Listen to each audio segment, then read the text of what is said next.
মুহতারাম হাজিরিন, মরহুম আল্লামা দেলোয়ার হোসেন সাঈদী রহমতুল্লাহ আলাইহি একটা কথা বলতেন, আরে ধর্ম নিয়ে রাজনীতি তো তাদেরটা নয় যারা ধর্মকে প্রতিষ্ঠার জন্য রাজনীতি করে।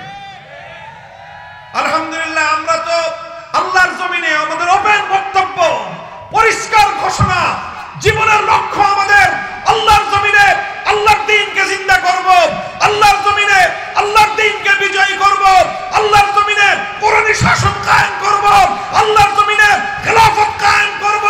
সেজন্য যদি জীবন দিতে হয়, জীবন দেওয়াকে সৌভাগ্য মনে করব, রক্ত দিতে হলে রক্তের গঙ্গা প্রবাহিত করব, সন্তানদেরকে ইতিম করতে হলে সন্তানরা ইতিম হবে, স্ত্রীদেরকে বিধবা করতে হলে তারা বিধবা হবে। জীবনের বিনিময়ে আল্লাহর জমিনে কোরআনের রাজ কায়েম হওয়া, এটাই আমাদের চূড়ান্ত স্বপ্ন।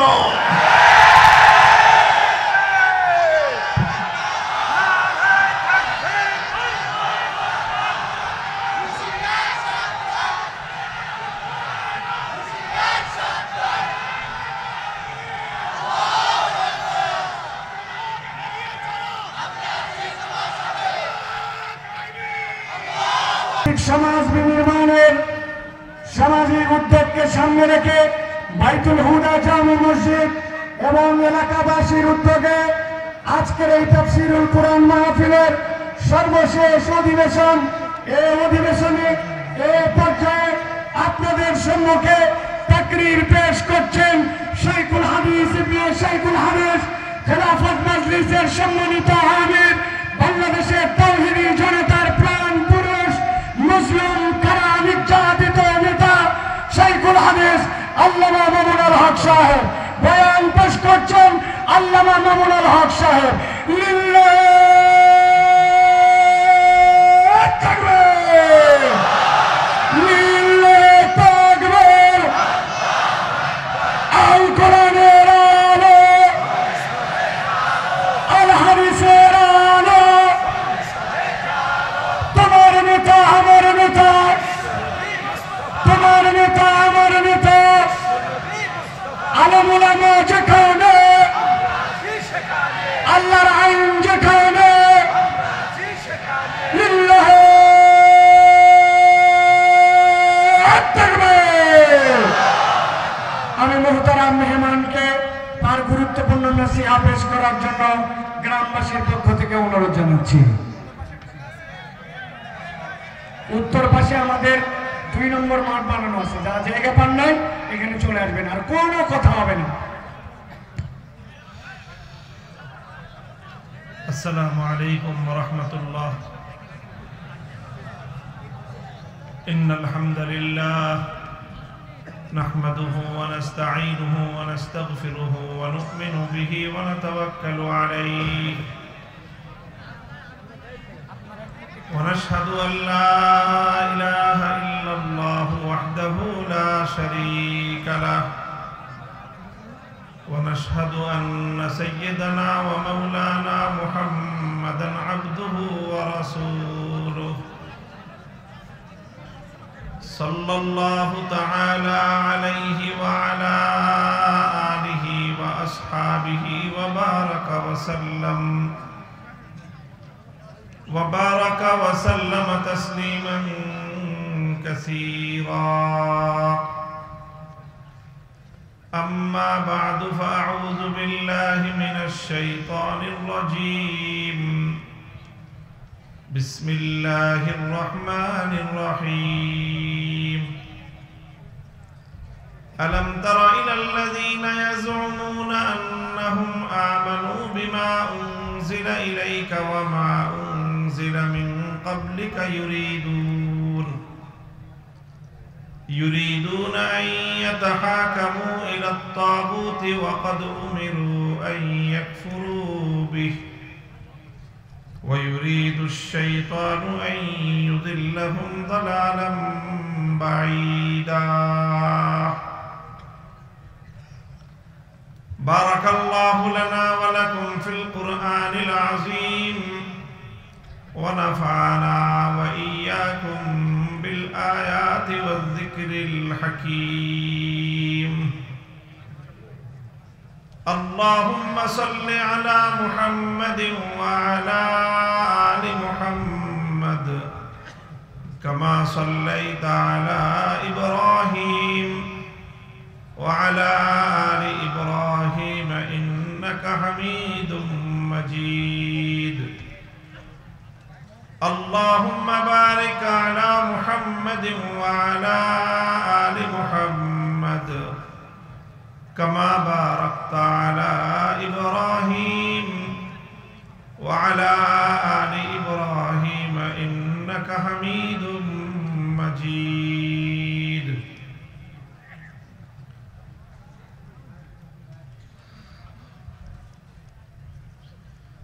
محترم حضرات علماء کرام সম্মানিত শ্রদ্ধাভাজন আমার মুরব্বী সাহেবান সমবেত ইসলাম প্রিয় কোরআন প্রেমিক নবী প্রেমিক তাওহীদি মুসলমান ভাই ও বন্ধুগণ পর্দার অন্তরালে অবস্থানরত আমার সম্মানিত মা ও বোনেরা বাইতুল হুদা জামে মসজিদ প্রাঙ্গণে আয়োজিত আজকের এই ইসলামী সাহিত্য কেন্দ্রের উদ্যোগে আয়োজিত আজিমুশান ইসলামী মহাসম্মেলনের উপস্থিত আল্লাহ পাক রব্বুল আলামিন আমাদের যাদেরকে তৌফিক দিয়েছেন এখানে সমবেত হওয়া আল্লাহ পাক রব্বুল আলামিনের বড়ই মেহেরবানি এমন একটি সুন্দর আয়োজন সুন্দর একটি উদ্যোগের সাথে আমরা সম্মিলিত হতে পেরেছি শরীক হতে পেরেছি এই জন্য আল্লাহর দরবারে কালেমাতুশ শুকরের হাদিয়া পেশ করি আলহামদুলিল্লাহ বাংলাদেশের একজন বরেণ্য ইসলামিক আলোচক আলেমে দ্বীন বন্ধুবর হযরত মাওলানা আব্দুল হাই মোহাম্মদ সাইফুল্লাহ তার আমন্ত্রণেই মূলত আজকে আপনাদের এখানে আমার আসার সুযোগ হয়েছে এখানে তিনি আরো অনেক বড় বড় ওলামায়ে কেরামকে ব্যক্তিত্বকে তিনি উপস্থিত করেছেন আপনাদের সম্মুখে আপনাদের এই অঞ্চলের মানুষের জন্য এটা একটা আনন্দের উপলক্ষ জনাব শেখ আহমদুল্লাহ হাফিজাহুল্লাহ তাআলা ওয়া রাআহ এতক্ষণ পর্যন্ত আপনাদের সম্মুখে অত্যন্ত জ্ঞানগর্ভ আলোচনা পেশ করেছেন এছাড়াও আরো অন্যান্য ওলামায়ে কেরাম এসেছেন তো একজন আলেমে দ্বীন যদি একটি উদ্যোগ গ্রহণ করে এবং সেই এলাকার মানুষ যদি তাকে সহযোগিতা করে তাহলে ওলামায়ে কেরাম এ জাতিকে সুন্দর সমাজ বিনির্মাণে যে সুচারু নেতৃত্ব দিতে পারে সেটা অন্য কোনো সম্প্রদায়ের পক্ষে সম্ভব নয় আপনাদের এই আদমদিঘির এই গ্রামের মানুষ আপনাদের গ্রামের নাম হলো চাটখৈর তো আপনারা সেই দৃষ্টান্ত স্থাপন করেছেন আশা করি এভাবেই আমরা বৃহত্তর পর্যায়ে রাষ্ট্রীয় পর্যায়ে এবং বৈশ্বিক পর্যায়ে নতুন বিপ্লব আনার যে স্বপ্ন দেখছি ইনশাআল্লাহ সেই বিপ্লব তো সাধিত হবেই সন্দেহের কোনো অবকাশ নেই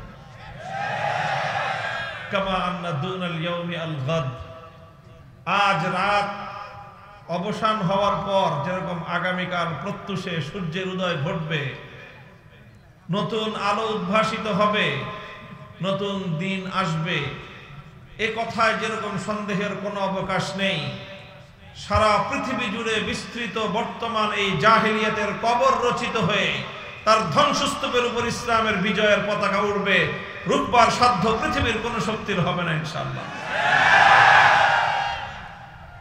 এবং পৃথিবীতে তার দিকে দিকে পূর্বাভাস শুরু হয়েছে অগ্রাভিযান শুরু হয়ে গিয়েছে ইনশাআল্লাহ তো এভাবে আমরাও আমাদের অঞ্চল থেকে আমাদের এই জনপদ থেকে ছোট ছোট মসজিদ ভিত্তিক সমাজ গড়বার যে আহ্বান যে দাওয়াত মসজিদ মুসলমানদের সকল কাজের কেন্দ্রবিন্দু।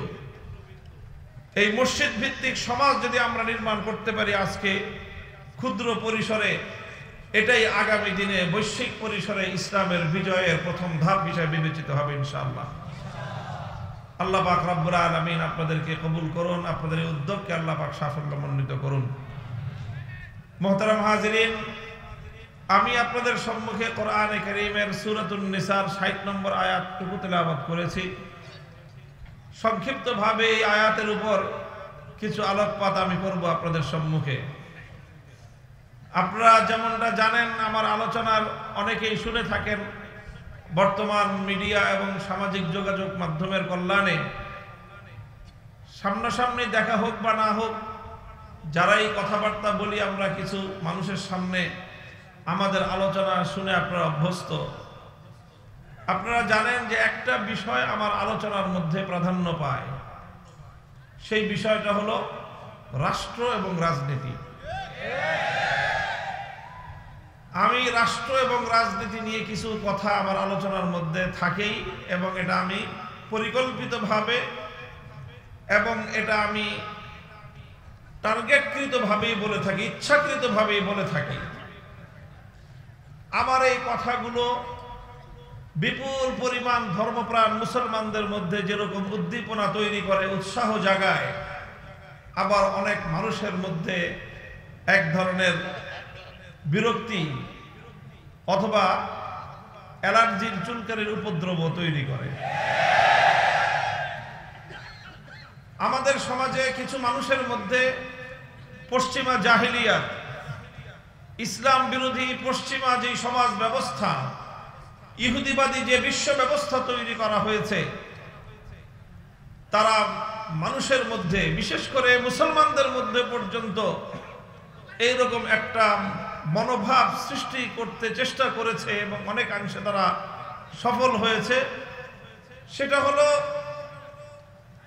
যে কোরআনের কথা বলবেন, ধর্মের কথা বলবেন, নামাজের কথা বলবেন, রোজার কথা বলবেন, হজ যাকাতের কথা বলবেন, পর্দা পশিদার কথা বলবেন, হুজুররা সব কিছু বলবেন, কিন্তু রাজনীতি নিয়ে কোনো কথা বলবেন না। এই যে কথাটা, যে অর্থাৎ রাজনৈতিক বিষয় নিয়ে কোনো কথা বলতে গেলে আলেম ওলামাদের কাছ থেকে রাজনীতির কোনো কথা এক শ্রেণীর মানুষ শুনতে চায় না। শুনতে তো চাইবে দূরের কথা, বলতে চাইলে কণ্ঠ চেপে ধরবার চেষ্টা করা হয়। এটার বিরুদ্ধে আমাদের লড়াই, এই জাহিলিয়াতের বিরুদ্ধে আমাদের যুদ্ধ, এই জাহিলিয়াতের বিরুদ্ধে সংগ্রাম করে এই জাহিলিয়াতকে উৎখাত করাটাই হলো আমাদের মঞ্জিলে মাকসাদ।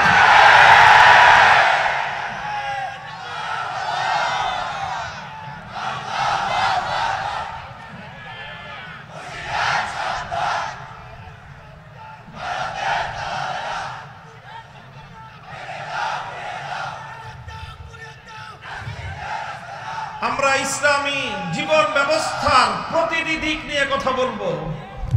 ওলামায়ে কেরামের দায়িত্ব ইসলামের প্রতিটি শাখা প্রশাখা বিষয়ে মানুষকে সচেতন করা, মানুষকে সজাগ করা, কোরআন এবং হাদিসের দিক নির্দেশনা মানুষের সামনে তুলে ধরা, এটা আলেম ওলামাদের ঐতিহাসিক জিম্মাদারি।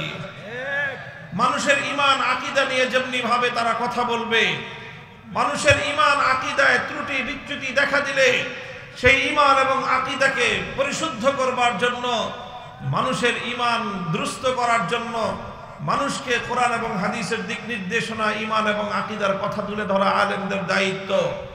হালাল হারাম সম্পর্কে মানুষের মধ্যে যখন অসচেতনতা তৈরি হবে, তখন হালাল হারামের ব্যাপারে মানুষকে সজাগ করা আলেমদের দায়িত্ব।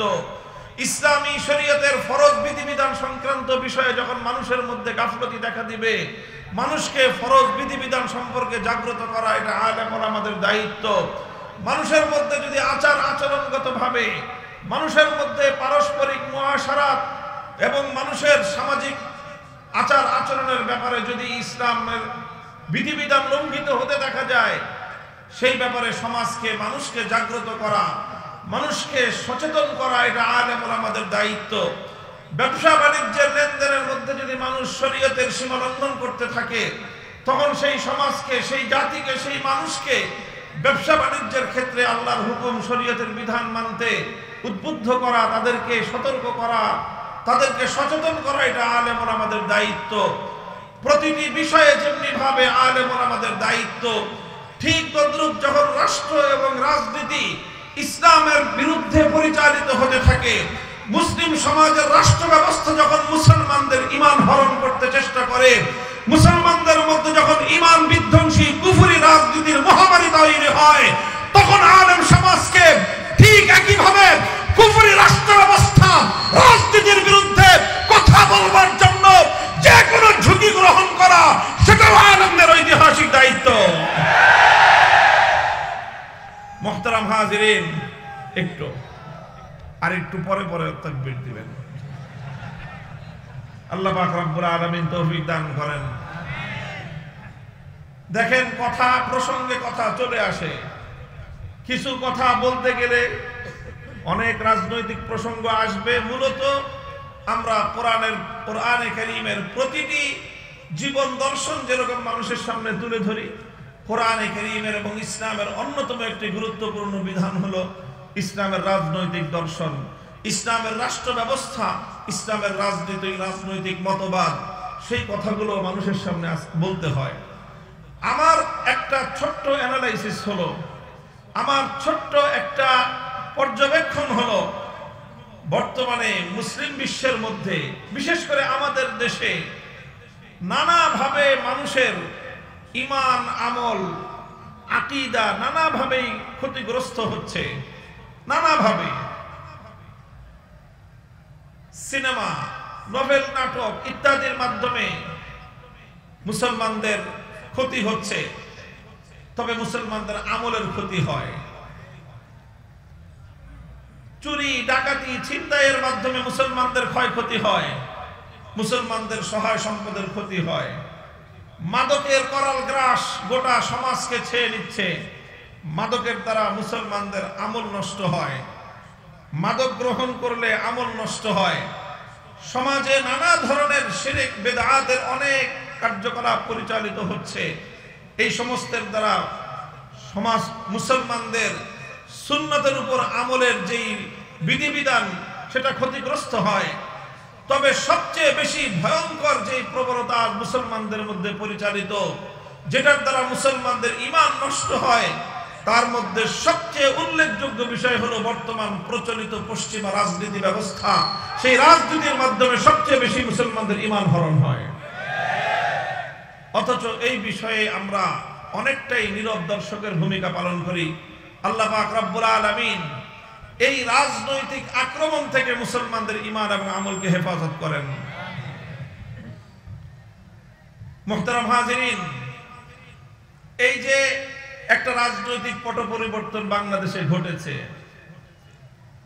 16 বছরের ফ্যাসিবাদ, স্বৈরতন্ত্র, এই দেশের মানুষের বুকের উপর চেপে বসা একটা জগদ্দল পাথর আল্লাহ পাক রব্বুল আলামিনের সাহায্যে অপসারিত হয়েছে। এদেশের মানুষ মুক্ত বাতাসে নিঃশ্বাস গ্রহণ করার সুযোগ পেয়েছে। ফালিল্লাহিল হামদু আলা যালিক। আমরা আল্লাহ পাকের শুকরিয়া আদায় করি। এখন একটা নতুন আলোচনা, নতুন একটা কথা আসতেছে। এই বিদায়ী ফ্যাসিবাদী আর কথা রাগঢাক রেখে বলে লাভ কি? আওয়ামী লীগের কথাই বলতেছি। এখন অনেকে বলতেছে যে নতুন একটা আওয়ামী লীগ, পরিশুদ্ধ একটা আওয়ামী লীগকে বাংলাদেশে রাজনীতিতে আনার দরকার। অনেকে এটা আমরা বিরোধিতা করতেছি বা অনেকেই বিরুদ্ধাচরণ করতেছে। ইনসাফের কথা হলো যে অন্য সকলের যেরকম রাজনীতি করার অধিকার আছে, আওয়ামী লীগ যদি রাজনীতি করতে চায়, তার আগে তাদেরকে বাংলাদেশের মানুষের রক্তের দাম চুকাইতে হবে। যতগুলো মানুষের, নিরপরাধ মানুষের রক্ত ঝরিয়েছে, তারা এই সব রক্তপাতের বিচার হোক। যথাযথভাবে বিচার হওয়ার পর এরপরে যদি কিছু আওয়ামী লীগ অবশিষ্ট থাকে, তারা রাজনীতি করুক, আমাদের কোনো আপত্তি নেই। তবে আমি যতটুকু দেখেছি 2009 সাল থেকে নিয়ে 2024 সাল পর্যন্ত, মধ্যখানে 2013 সালের শাপলা চত্বর, 2021 সালের ব্রাহ্মণবাড়িয়ার শহীদ শাহাদাতের ঘটনা, এই সকল শাহাদাত এবং এই হত্যাযজ্ঞের সঙ্গে জড়িত মানুষগুলোকে যদি যাচাই বাছাই করে বিচারের কাঠগড়ায় দাঁড় করানো হয়, বাংলাদেশের কোনো একটা ইউনিয়ন ওয়ার্ড পর্যায়ের আওয়ামী লীগের কোনো নেতা অবশিষ্ট থাকবে বলে আমার মনে হয়। 2013 সালে 5ই মে যখন শাপলা চত্বরের রাতের গভীরে নবী প্রেমিক তৌহিদি জনতার বুকের উপর বুলেটের আঘাতে বুলেটের বৃষ্টি বর্ষণ করা হয়, সেই ঘটনার প্রত্যক্ষদর্শী ছিলাম আমরা, তার প্রত্যক্ষ আক্রমণের শিকার ছিলাম আমরা। রাতের বেলায় হত্যাযজ্ঞ তো হয়েছেই, এরপরে সকালে যখন এইরকম মানুষগুলো গুলিবিদ্ধ হয়ে, ক্ষতবিক্ষত হয়ে, রক্তাক্ত হয়ে, এই মানুষ হাজার হাজার লক্ষ মানুষের জনতা যখন এইভাবে শাপলা চত্বর থেকে আমরা বিচ্ছিন্ন হয়ে গেলাম, যে যেদিকে পারলো জীবন নিয়ে পালিয়ে গেল। বহু মানুষ রাস্তায় রাস্তায় দেখেছি আহত অবস্থায়, কাউকে দুজন পাজাকোলা করে নিয়ে যাচ্ছে, কাউকে ভর দিয়ে নিয়ে যাওয়া হচ্ছে। অসংখ্য অগণিত মানুষ এভাবে যে যেদিকে পেরেছে চলেছে।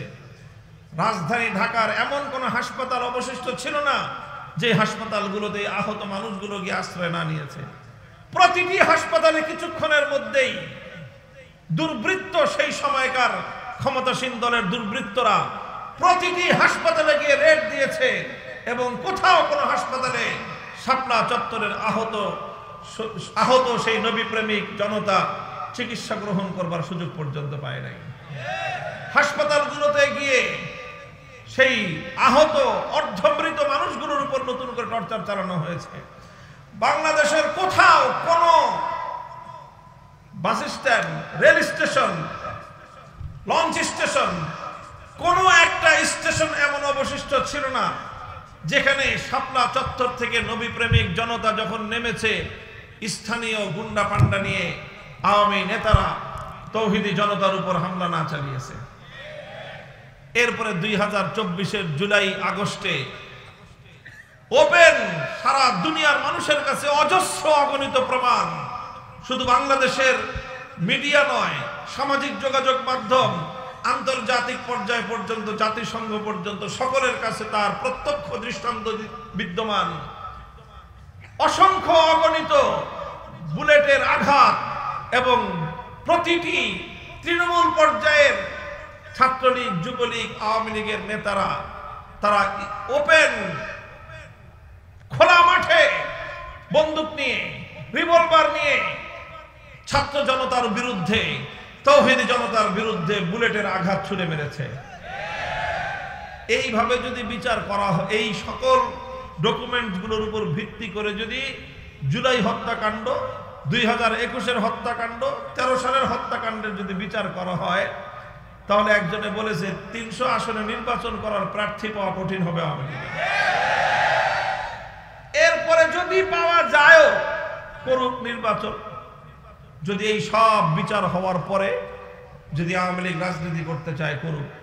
আমি দেখেন এই সমস্ত কথাগুলি বলা আমার উদ্দেশ্য না, এর পরের যে কথাটা এখন বলতেছি সেটা বলা হলো আমার উদ্দেশ্য। আওয়ামী লীগ যদি রাজনীতি করতে চায় করবেন, তাহলে একটা কথা আমাদের পক্ষ থেকে, আলেম সমাজের পক্ষ থেকে আমি দ্ব্যর্থহীন ভাষায় তাদেরকে বহুবার বলেছি, আজও আপনাদের মাধ্যমে তাদের কর্ণকুহরে আওয়াজ পৌঁছে দিতে চাই। তোমাদেরকে একটা বিষয় সংশোধন করে আগামীর বাংলাদেশের রাজনীতির মাঠে নামতে হবে।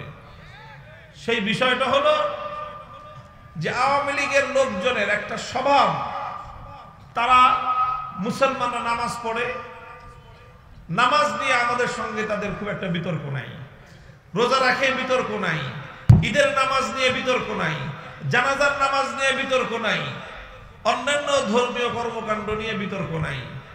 যখনই আমরা রাষ্ট্রে ইসলামী রাষ্ট্র প্রতিষ্ঠার দাবি তুলি, যখনই আমরা ইসলামী রাজনীতির কথা বলতে চাই, যখনই আমরা ইসলামী রাষ্ট্র প্রতিষ্ঠার কথা বলতে চাই, তখন তারা আমাদের কণ্ঠ চেপে ধরার চেষ্টা করে। ইসলামী রাজনীতিকে তারা বন্ধ করার, ইসলামী রাজনৈতিক যে কোনো তৎপরতার তারা টুটি চেপে ধরবার চেষ্টা করে। এটা হলো আওয়ামী লীগের সবচেয়ে বড় বিরোধ ইসলামপন্থীদের সঙ্গে। তারা ইসলামের রাজনৈতিক উত্থানকে সহ্য করতে পারে না, ইসলামী রাষ্ট্র প্রতিষ্ঠার চেষ্টাকে তারা সহ্য করতে পারে না। বরং তারা সবচেয়ে জঘন্য যে কাজটা করে সেটা হলো ইসলামী রাজনীতি যারা করে, ইসলামী রাষ্ট্র প্রতিষ্ঠার রাজনীতি যারা করে, তাদের এই রাজনৈতিক তৎপরতাকে ধর্ম ব্যবসা বলে আখ্যায়িত করে। মুহতারাম হাজিরিন, মরহুম আল্লামা দেলাওয়ার হোসেন সাঈদী রহমতুল্লাহ আলাইহি একটা কথা বলতেন, আরে ধর্ম নিয়ে রাজনীতি তো তাদেরটা নয় যারা ধর্মকে প্রতিষ্ঠার জন্য রাজনীতি করে। আলহামদুলিল্লাহ, আমরা তো আল্লাহর জমিনে আমাদের ওপেন বক্তব্য, পরিষ্কার ঘোষণা, জীবনের লক্ষ্য আমাদের আল্লাহর জমিনে আল্লাহর দ্বীনকে জিন্দা করব, আল্লাহর জমিনে আল্লাহর দ্বীনকে বিজয়ী করব, আল্লাহর জমিনে কোরআনী শাসন কায়েম করব, আল্লাহর জমিনে খেলাফত কায়েম করব। সেজন্য যদি জীবন দিতে হয়, জীবন দেওয়াকে সৌভাগ্য মনে করব, রক্ত দিতে হলে রক্তের গঙ্গা প্রবাহিত করব, সন্তানদেরকে ইতিম করতে হলে সন্তানরা ইতিম হবে, স্ত্রীদেরকে বিধবা করতে হলে তারা বিধবা হবে। জীবনের বিনিময়ে আল্লাহর জমিনে কোরআনের রাজ কায়েম হওয়া, এটাই আমাদের চূড়ান্ত স্বপ্ন।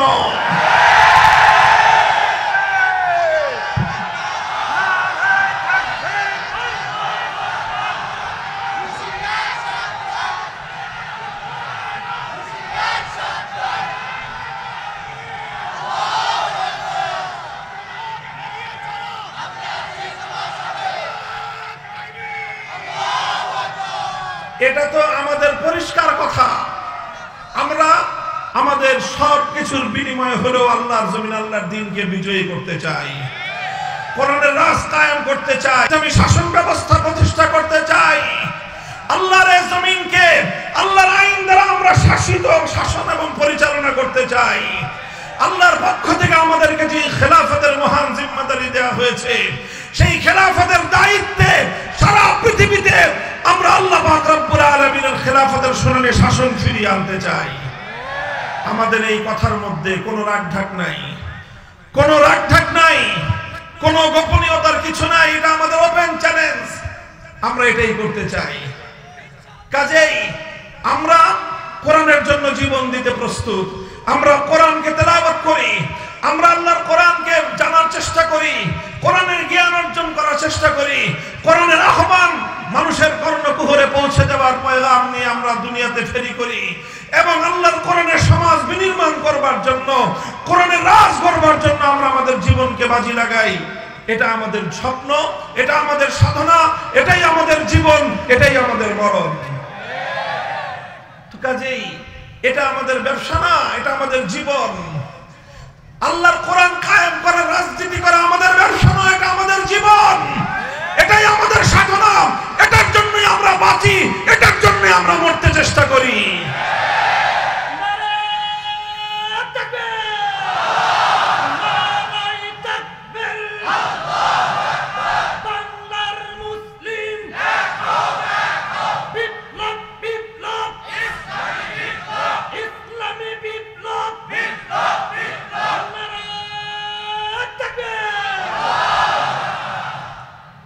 তবে ইসলাম নিয়ে ব্যবসা করে এক শ্রেণীর মানুষ আছে, ধর্ম নিয়ে ব্যবসা করে এক শ্রেণীর মানুষ আছে। এরা কারা? ধর্ম নিয়ে ব্যবসা করে তারা নির্বাচন আসলে যারা মাথায় পট্টি বাঁধে, নির্বাচন আসলে যারা হাতে তসবিহ নেয়, নির্বাচন আসলে যারা মাথায় টুপি পরে মসজিদের মধ্যে গিয়ে মুসল্লিদের সঙ্গে কোরআনের পক্ষে থাকবার জন্য প্রত্যয় ব্যক্ত করে, আবার নির্বাচনের মাধ্যমে মানুষের ভোটটাকে ধোঁকা দিয়ে আদায় করবার পর, নির্বাচিত হয়ে যাওয়ার পর আল্লাহর কোরআনের বিরুদ্ধে যারা আইন তৈরি করে। ধর্ম নিয়ে ব্যবসা তারা করে যারা কোরআনের কথা বলে ক্ষমতায় আসবার পর আল্লাহর কোরআনকে উৎখাত করার জন্য তারা আইন তৈরি করে, রাজনীতি করে। আমরা ধর্ম নিয়ে ব্যবসা করি না, আমরা ধর্মের রাজনীতি করি। আমরা ইসলাম নিয়ে ব্যবসা করি না, আমরা ইসলামের রাজনীতি করি। এই কথাটা আমি অত্যন্ত আন্তরিকতার সাথে আওয়ামী লীগের অবশিষ্ট নেতা কর্মীদেরকে বলবো, আগামী দিনে যদি বাংলাদেশে রাজনীতি করতে হয় আপনাদের এই মনোভাব এবং এই দৃষ্টিভঙ্গি পরিবর্তন করবেন যে ইসলামী রাজনীতিকে ধর্ম ব্যবসা বলা হয় না। ধর্ম ব্যবসা বলা হয় যারা ধর্ম করে না, যারা ইসলামকে মানে না, অথচ ইসলামকে তারা মানুষের সামনে নিজের অচল মালকে পরিচালিত করবার জন্য, নিজের অবৈধ উদ্দেশ্য চরিতার্থ করার জন্য ইসলামের নামকে যারা স্বার্থ হিসেবে ব্যবহার করে, তারা ধর্ম নিয়ে ধর্মের ব্যবসা করে। এই কথাটা বললাম এই জন্য যে এই যে জায়গাতে আমাদের সঙ্গে যে তাদের বিরোধ, এই বিরোধ যতদিন পর্যন্ত তারা তাদের এই জায়গাটাকে, তাদের এই দৃষ্টিভঙ্গিকে সংশোধন না করবে, আমাদের সঙ্গে আপোষ হওয়ার কোনো সুযোগ নাই। এই প্রসঙ্গে সর্বশেষ কথা হলো আমার এই আওয়ামী লীগের সঙ্গে রাজনীতি করতে করতে এই সমস্যা আস্তে আস্তে ধীরে ধীরে বিএনপির রাজনীতি যারা করেন তাদের মধ্যে সংক্রমিত হইতেছে। আমি পরিষ্কার পয়গাম দিয়ে দিতে চাই, পরিষ্কার এক বার্তা আমাদের পক্ষ থেকে দিয়ে দিতে চাই, যদি আমাদের রাজনৈতিক দর্শন নিয়ে, আমাদের কোনো পদক্ষেপ নিয়ে, আমাদের কোনো ভূমিকা নিয়ে আপনাদের কোনো আপত্তি থাকে সমালোচনা করবেন, কিন্তু ইসলামী রাজনীতিকে ধর্ম ব্যবসা বলে কটাক্ষজনক আপনাদের কেউ না করে। যদি আপনাদের কোনো নেতা, আপনাদের কোনো দায়িত্বশীল ইসলামী রাজনীতিকে যদি ধর্ম ব্যবসা বলে কটাক্ষ করার চেষ্টা করে, আপনাদের সঙ্গে আওয়ামী লীগের মতো আচরণ করতে আমরা দুইবার ভাববো না।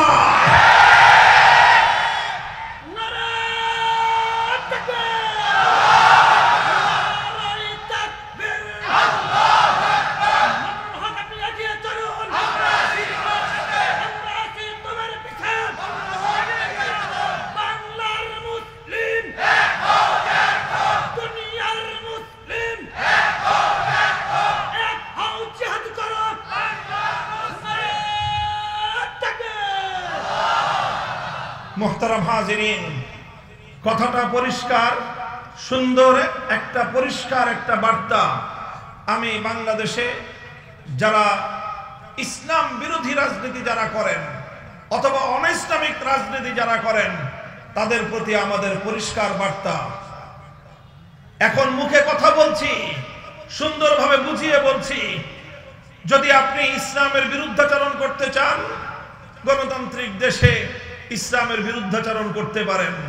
মনে রাখেন, ইসলামের বিরুদ্ধাচরণ করে কেউ ইসলামের এই আল্লাহর প্রজ্বলিত এই আলোক নিভিয়ে দিতে পারবে না। ইসলামের জন্মের প্রথম দিন থেকে ইসলামের বিরুদ্ধাচরণ করা হয়েছে। সকল বিরুদ্ধবাদীরাই একদিন ধ্বংস হয়ে গেছে। ইসলাম তার স্বমহিমায় পৃথিবীতে তার আলো বিকিরণ করেই গিয়েছে। আজও আপনি চাইলে আপনি ইসলামের বিরুদ্ধাচরণ করতে পারেন, কিন্তু ইসলাম প্রতিষ্ঠার রাজনীতিকে ধর্ম ব্যবসা বলে কটাক্ষ করবার চেষ্টা করবেন না।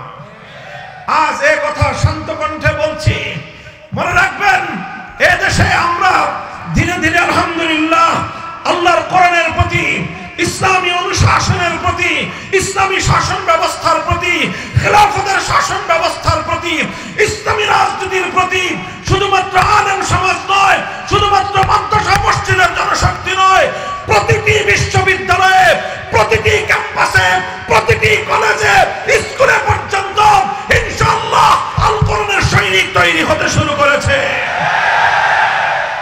আমরা ইসলামী রাজনীতির আহ্বান সমাজের প্রতিটি মানুষের কাছে পৌঁছে দিতে চাই। সমালোচনা করতে হয়, করবেন। ইসলামী রাজনীতিকে ধর্ম ব্যবসা বলে আখ্যায়িত করবার, ইসলামী রাজনীতিকে ধর্ম ব্যবসা বলে কটাক্ষ করার এই আস্পর্ধা বাংলার মাটিতে বেশি দিন বরদাস্ত করা হবে না। ইসলামী রাজনীতির বিরুদ্ধে কেউ যদি কটাক্ষ করে, সরাসরি ইসলামের অবমাননা। যেমনি ভাবে ইসলামের যে কোনো বিধানকে কটাক্ষ করলে ইসলামের অবমাননা হয়, ইসলামের যে কোনো বিধানকে কটাক্ষ করলে আল্লাহর অবমাননা হয়, ঠিক তদ্রুপ ইসলামী রাজনীতিকে কটাক্ষ করলে আল কোরআনের অবমাননা হয়।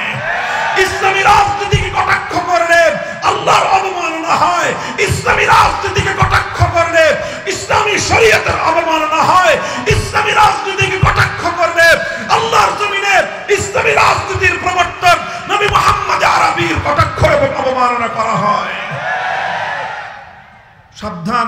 হুঁশিয়ার, এটা ঈমানের সঙ্গে জড়িত একটা প্রশ্ন। আল্লাহ পাক রব্বুল আলামিন সকলকে বুঝবার তৌফিক দান করেন। আমি কোরআনে কারীমের যে আয়াত তেলাওয়াত করেছিলাম সেই আয়াতের আলোচনার দিকে যেতেই পারলাম না। দীর্ঘ আলোচনা আমি করব না। কোরআনে কারীমের সূরাতুন নিসার মধ্যে ৬০ নম্বর আমার তেলাওয়াতকৃত আয়াতে আল্লাহ পাক রব্বুল আলামিন একটি প্রশ্ন রেখেছেন। বিস্ময়কর, বিস্ময়াভিভূত হয়ে বিস্ময়ের সঙ্গে আল্লাহ পাক রব্বুল আলামিন আশ্চর্য বোধ করে একটি প্রশ্ন রেখেছেন। আল্লাহ বলেন, আলাম তারা ইলাল্লাযীনা ইয়াজউমুনা আন্নাহুম আমানু বিমা উনজিলা ইলাইকা ওয়া মা উনজিলা মিন ক্বাবলিক ইউরিদুনা আন ইয়াতাহাকামু ইলাত তাগুতি ওয়া ক্বাদ উমিরু আন ইয়াকফুরু বিহি ওয়া ইউরিদুশ শাইতানু আন ইউদিল্লাহুম দালালাম বাঈদা। আল্লাহ বলেন যে তোমরা কি দেখেছো এক শ্রেণীর মানুষ এমন রয়েছে, তোমরা কি লক্ষ্য করো যে কিছু মানুষ এমন রয়েছে ইয়াজউমুনা আন্নাহুম আমানু, তারা দাবি করে যে তারা নাকি ঈমানদার। তারা কি দাবি করে? কি দাবি করে? তারা নিজেদেরকে ঈমানদার বলে দাবি করে। ইয়াজউমুন অর্থই হলো ইয়াদউন, তারা নিজেদেরকে ঈমানদার বলে দাবি করে। অথচ আল্লাহর কোরআন বলতেছে, অথচ ইউরিদুনা আন ইয়াতাহাকামু ইলাত তাগুত ওয়া ক্বাদ উমিরু আন ইয়াকফুরু বিহি, নিজেদেরকে তারা ঈমানদার বলে দাবি করে, অথচ তারা তাগুতের কাছে বিচার চায়, তারা তাগুতের কাছে ফয়সালা জানতে চায়, তারা তাগুতের সিদ্ধান্ত জানতে চায়। অথচ আল্লাহর পক্ষ থেকে সমস্ত মানব জাতিকে স্পষ্ট বার্তা দিয়ে দেওয়া হয়েছে যে তোমরা তাগুতকে অস্বীকার করো। কোরআনে কারীমের এই আয়াত, সূরাতুন নিসার এই আয়াত স্পষ্ট ভাষায় মানব জাতির কাছে একটা বার্তা তুলে ধরে। সেই বার্তাটা হলো এই, যারা তাগুতকে বিশ্বাস করে, যারা তাগুতের সিদ্ধান্ত মানবার জন্য প্রস্তুত হয়, তারা আর কিছু হলেও হতে পারে, হাজি হতে পারে, গাজী হতে পারে, পাজি হতে পারে, কিন্তু ঈমানদার হতে পারে না। আল্লাহর কোরআনের বার্তা হলো এই যে তুমি তাগুতের কাছে ফয়সালা চাইবা, তাগুতের কাছে সিদ্ধান্ত জানতে চাইবা, তাগুতের বিচার মানবা, আবার নিজেকে ঈমানদারও মনে করবা। এই দুটো কোশ্চেন কেন একত্রিত হতে পারে না। কোরআনে কারীমের বহু আয়াত একইভাবে আল্লাহ পাক রব্বুল আলামিন তাগুতের প্রতি ঈমানদারদেরকে চূড়ান্তভাবে তাগুতকে বর্জন করতে বলা হয়েছে। সূরাতুল বাকারার মধ্যে আল্লাহ পাক রব্বুল আলামিন স্পষ্ট ভাষায় বলেছেন, আল্লাহ পাক রব্বুল আলামিন কোরআনে কারীমের বিভিন্ন জায়গায় তাগুত সম্পর্কে পরিষ্কার বার্তা দিয়েছেন। আল্লাহ বলেছেন, আল্লাযীনা আমানু ইউকাতিলুনা ফী সাবিলিল্লাহ ওয়াল্লাযীনা কাফারু ইউকাতিলুনা ফী সাবিলিত তাগুত। আল্লাহ বলেন, যারা ঈমানদার তারাও লড়াই করে, যারা বেঈমান তারাও লড়াই করে। ঈমানদাররা লড়াই করে আল্লাহর পথে, বেঈমানরা লড়াই করে তাগুতের পথে। সুতরাং আল্লাহর পথ হলো ভিন্ন, তাগুতের পথ হলো ভিন্ন। আলো এবং অন্ধকার যেমন একাকার হতে পারে না, আসমান আর জমিন যেমন একত্রিত হতে পারে না, ঠিক তেমনি ভাবে আল্লাহর উপর বিশ্বাস এবং তাগুতের উপর আস্থা বিশ্বাস, এই দুটো কোশ্চেন কেন একত্রিত হতে পারে না। যদি আপনি আমি ঈমানদার হতে চাই, মুমিন হতে চাই, তাহলে পরিষ্কার আল্লাহর কোরআন পরিষ্কার সাফ সাফ আমাদেরকে বলে দিয়েছে যে তোমাদেরকে আল্লাহর উপর ঈমানদার হতে হবে, আল্লাহর উপর বিশ্বাসকে অটল এবং অবিচল রাখতে হবে। একই সঙ্গে তাগুতকে তোমার অস্বীকার করতে হবে। তুমি যদি তাগুতকে অস্বীকার করতে না পারো, তাহলে তুমি তোমার ঈমান কোশ্চিনকালে আল্লাহর নিকট গ্রহণযোগ্য হতে পারে না। প্রশ্ন আসতে পারে, তাগুত কাকে বলা হয়? খুব সংক্ষিপ্ত আলোচনার মাধ্যমে আমি আপনাদের সম্মুখে তাগুতের সংক্ষিপ্ত পরিচয় তুলে ধরবো। এটাই আমার আলোচনার সর্বশেষ পয়েন্ট। মুহতারাম হাজিরিন, যুগে যুগে কোরআনে কারীমের যত মুফাসসিরিনগণ তাফসীর লিখেছেন, কোরআনে কারীমের তাফসীর করেছেন, তারা সকলেই তাগুতের পরিচয় তুলে ধরেছেন। সকল মুফাসসিরিনদের আলোচনাকে যদি একত্রিত করা হয়, তাগুত সম্পর্কে মুফাসসিরিনগণ যেই ব্যাখ্যা, যেই বিশ্লেষণ, তাগুতের যেই ডেফিনিশন এবং তার যে সংজ্ঞা তুলে ধরেছেন, তার সারমর্ম হলো এই: তাগুত কাকে বলা হয়? তাগুত বলা হয় আল্লাহ পাক রব্বুল আলামিনের জন্য যেই স্থান, যেই আসন নির্ধারিত, আল্লাহর জন্য যেই মর্যাদাটা নির্ধারিত, আল্লাহর জন্য নির্ধারিত আসন যদি কোনো গায়রুল্লাহকে দেওয়া হয়, কোন গায়রুল্লাহকে যদি আল্লাহর জন্য নির্ধারিত আসনে বসানো হয়, সেই গায়রুল্লাহকেই বলা হয় তাগুত। কথা বোঝা গেল? যেমন ছোট্ট একটা দৃষ্টান্ত দেই, আপনার প্রশ্নের জবাব দিয়ে দৃষ্টান্তটা বুঝতে সহজ হবে। বলেন তো, এই মহাবিশ্বের মধ্যে ইবাদতের উপযুক্ত একমাত্র কে? আরো জোরে বলেন, মহাবিশ্বের মধ্যে ইবাদতের উপযুক্ত একমাত্র কে? আল্লাহ। ইবাদতের উপযুক্ত একমাত্র আল্লাহ। এখন এই আল্লাহর জন্য যে ইবাদত, সেই ইবাদত যদি আল্লাহর জন্য না করে কোন গায়রুল্লাহর জন্য কেউ ইবাদত করে, তাহলে যেই গায়রুল্লাহর জন্য ইবাদত করা হবে সেই গায়রুল্লাহকে বলা হয় তাগুত। আরো স্পেসিফিক দৃষ্টান্ত বুঝেন, যেরকম কোরআনে কারীমের মধ্যে সে যুগের কথা বলা হয়েছে, সেই যুগে কিছু মানুষ আল্লাহকে বাদ দিয়ে লাত, মানাত, উজ্জা, হুবাল এই সকল দেবদেবতার পূজা করত, এই সকল দেবদেবতার ইবাদত করত। ইবাদতের উপযুক্ত একমাত্র কে? জোরে বলেন কে? যখনই কোনো মানুষ আল্লাহকে বাদ দিয়ে লাত, মানাত, উজ্জা, হুবাল দেবতার ইবাদত করলো, তখন লাত, মানাত, উজ্জা, হুবাল এই দেবতাগুলোকে আল্লাহর জন্য নির্ধারিত আসনে সমাসীন করা হলো। আল্লাহর জন্য নির্ধারিত আসনে সমাসীন যাকেই করা হয় তাকেই তাগুত বলা হয়। যখন কেউ লাতকে পূজা করে তখন লাতকে বলা হয় তাগুত।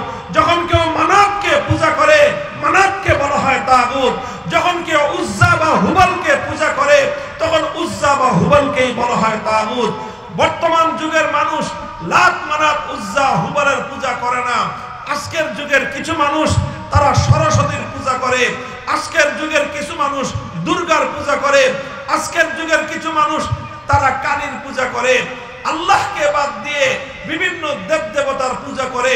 যখনই কোনো মানুষ আল্লাহকে বাদ দিয়ে কোনো দেবদেবতাকে পূজা করলো, আল্লাহকে বাদ দিয়ে দুর্গার ইবাদত করলো, তখন দুর্গাকে বলা হয় তাগুত। আল্লাহকে বাদ দিয়ে সরস্বতীর ইবাদত করলো, সরস্বতীকে বলা হয় তাগুত। আল্লাহকে বাদ দিয়ে কালীর ইবাদত করলো, কালীকে বলা হয় তাগুত।